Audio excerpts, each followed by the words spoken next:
He's on there.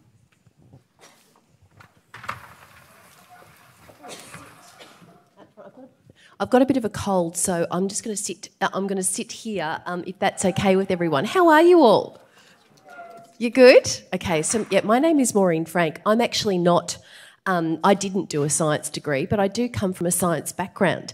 My world is in the world of diversity and inclusion, and my passion has been around supporting women and girls to achieve what they can achieve. So it's really exciting for me to be in a room full of all of you and see your wonderful faces.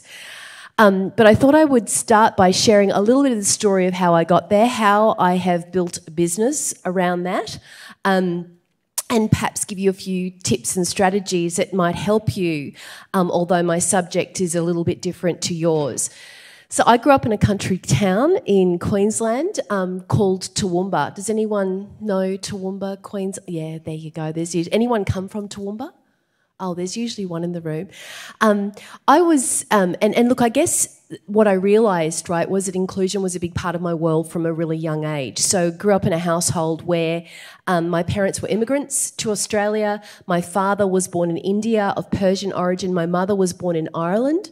They met in Nairobi in Africa. So my father was a surgeon. My mother was a nurse.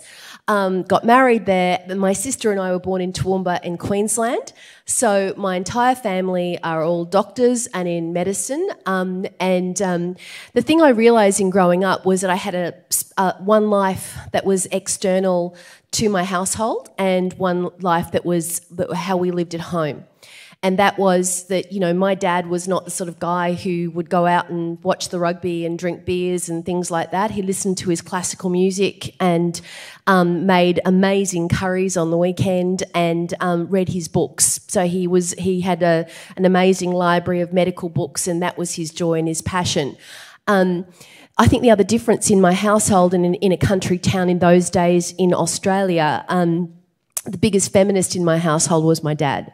So what my father was very passionate about was economic security for women.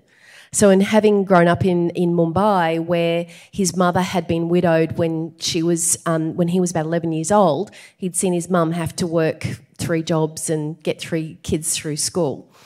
So for him, and having 2 daughters, that was his big thing. And I say, with all the work I do with women, that's my number one passion. I think some of the stats on women and poverty and lack of economic security globally, but in this country, are absolutely shocking. And the number of times I've seen women give up their careers because they found their knight in shining armour or what have you, and that's wonderful, but you never know what's going to happen to you. And I see women later in life really struggling financially because they've given up the wonderful education that you guys are now having now, and so whatever, if there's any message I can give to you, don't give up, and always keep your independence and your security, because you never know what's going to happen, and that happened to me. So for me, I was the rebellious younger child. Anyone is the younger child in the family? Yeah, are you the naughty one? I was. Anyway, I kind of went to my parents when I was about 16 and said, I know you want me to do medicine, but I'm going to be an actress.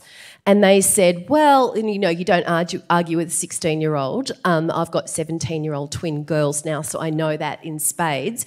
And they said to me, well, great, you can live at home.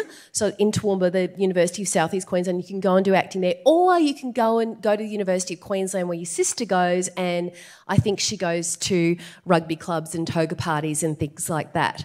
So I decided I had better do something a bit more academic, and I decided the qualification most like acting was law. So it was still being a little bit rebellious, right? Because it wasn't medical.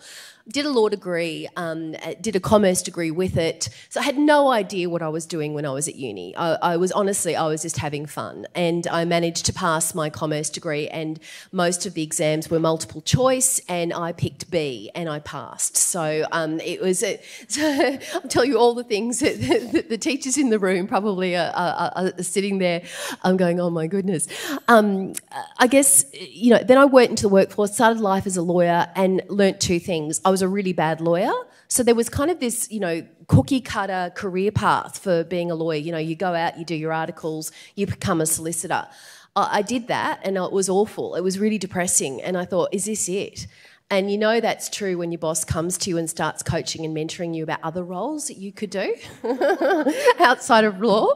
And I guess what I realised, right, and it's really heartening listening to the two previous speakers, is when you just know that you're different, So I've known since I was yay high that I was different, but I'd never expressed it.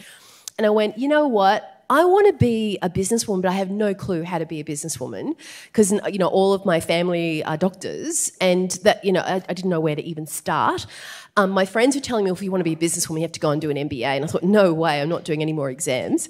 So I decided to do it my way, right? And believe it or not, and I've got my colleague Natalie George with me, she always laughs when I say this, believe it or not, I'm actually an extreme introvert. I really am, right? So I've kind of trained myself to be more extroverted. It's the acting coming out. My mother says all those speech and drama classes have paid off in the long run. The thought of going to networking events and stuff is awful for me. Right. But what I decided to do was to sign up to all these networking events and go in Brisbane, but to all of those that were outside law. And I guess what I figured, right, was that even if I could just sit next to one person and just meet that one person and get that one person to get to know me, outside that square box of she's a lawyer and this is what she does. And so I went to these events, and it was painful, it was hard, it was... I'd feel sick sometimes going. I'd research it to death and find out who was going. Sometimes I'd sit there and say nothing. But sometimes I'd meet some really interesting people who would ask me lots of questions, and that was the magic. And I think that was the lesson that I learnt, is that in order to get over my shyness, what I do is I ask people lots of questions. I'm like a cross-examiner, so that's probably the legal coming through, right? So I feel that, when there's a silence, I'll always have a pack of questions that I've worked out. And I think in the early days, I used to probably prepare what those questions would be. But what I was trying to do was show those people, and it was genuine. I was really fascinated with them, really curious. I want to know where you've come from, what your journey's been, how you got there, and people love talking about themselves. So I found that people started talking to me, and I found an entrepreneur that was setting up a business in the insurance industry. I thought, I could do that. My car's insured. I know all about insurance. And so I started a role in the insurance industry, and it was... and interesting, it was in talking to him, I just knew it was it.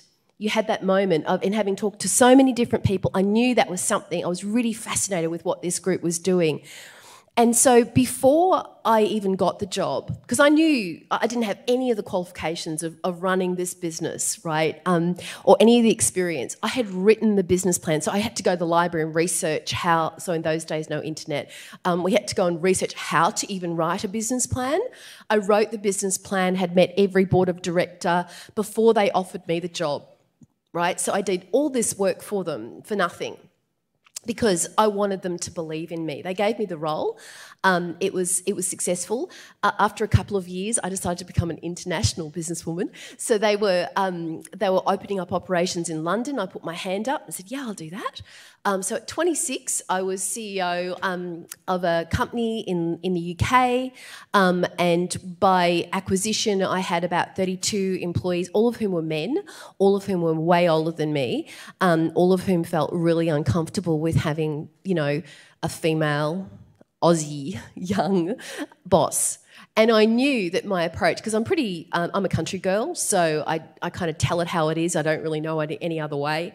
I knew that approach was not going to work with my English gents. So I had to do an awful lot more preparation to get them to come on board with the plans. And it was, I remember spending, 10 hours in prepping and working out and rehearsing for something that might be a half an hour meeting.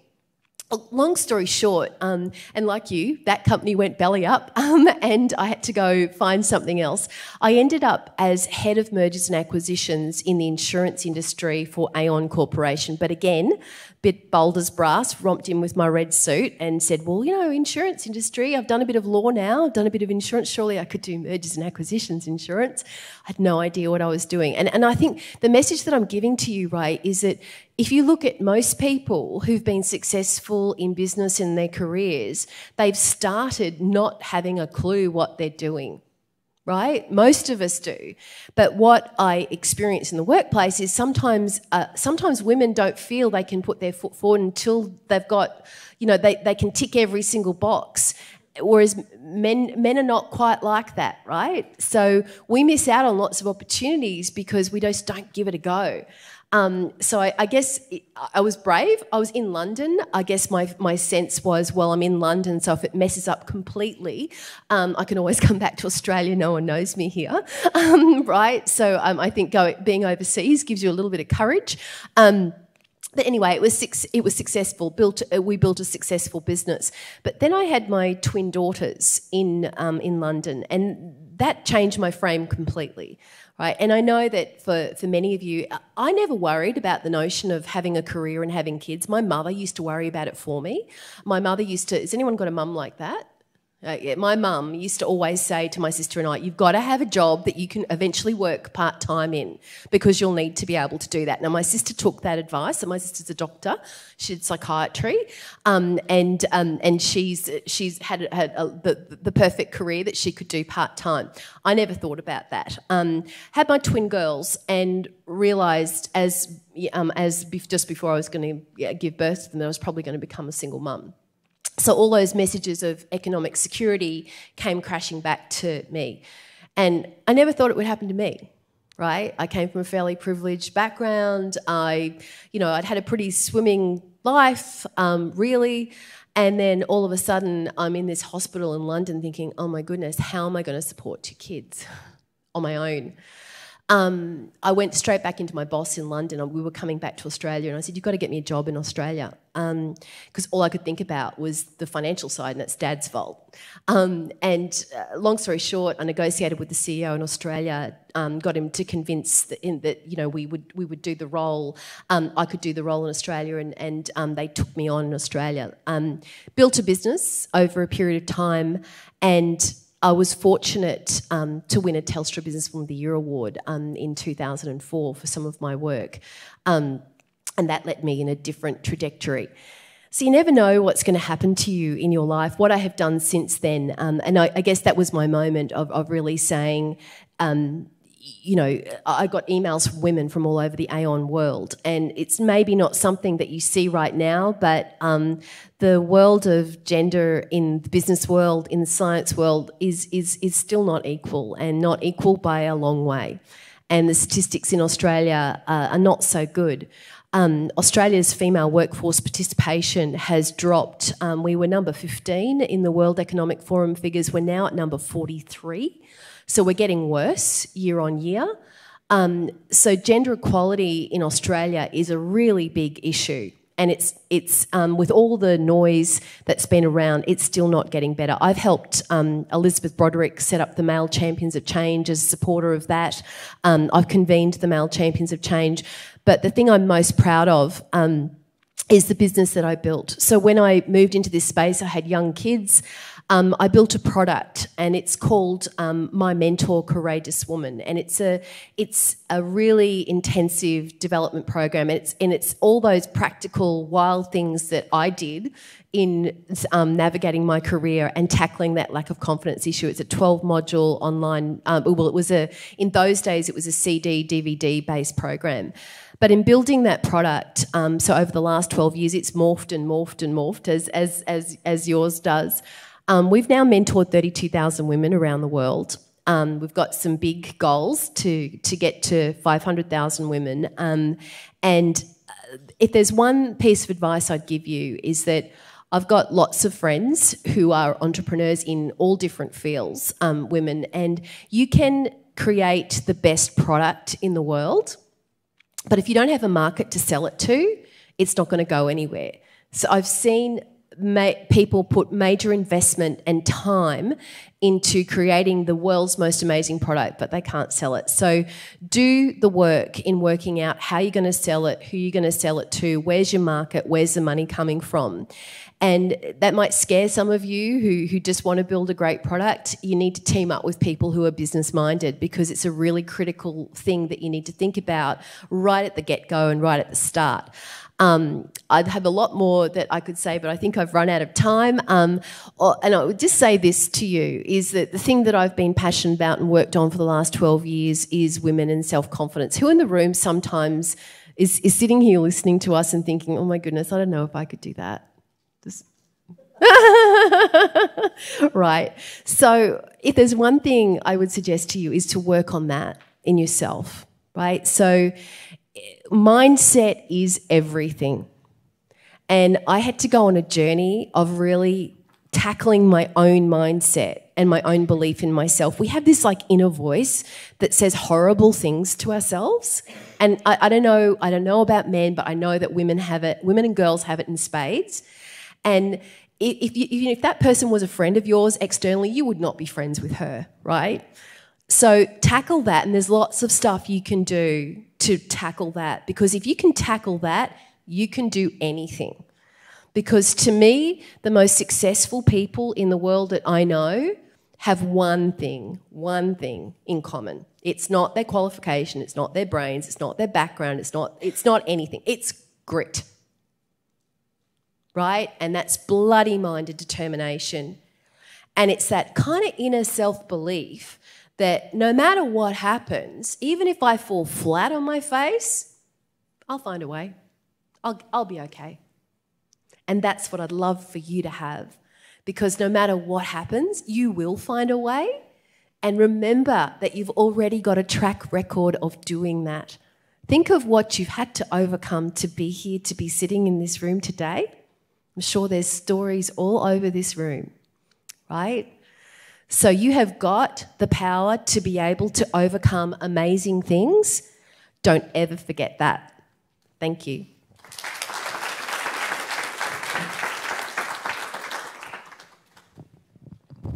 We have time for one question. And then, will you be around at morning tea? No, You've got to go? Okay, sorry. Sorry. What exactly are you doing in your current role at the moment? So I've called myself the Chief Disruption Officer because I refuse to be a CEO, and that's because my mission in life is to disrupt the status quo. There we go. We've seen that in Shelley's slides.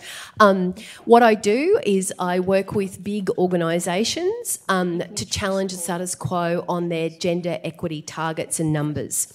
But I guess what and putting my mergers and acquisitions frame on, is what I get completely dissatisfied with is organisations that do lots of things but don't really get anywhere. So I get quite obsessed with real results. So for example, I helped Telstra move from 6% women in senior management to 31%. A mining company go from 8% to 23%. And the truth of the matter is the female talent is there. Women don't need to be fixed. But sometimes we need a great big shove, and that's my mentor program. But I also do a substantial amount of work with leaders, because I think that leaders want to be gender inclusive, but I really do think that good, decent men often don't know how to bring women through, because what they tend to do is take the same approach with everyone. And you know what? We're different. So...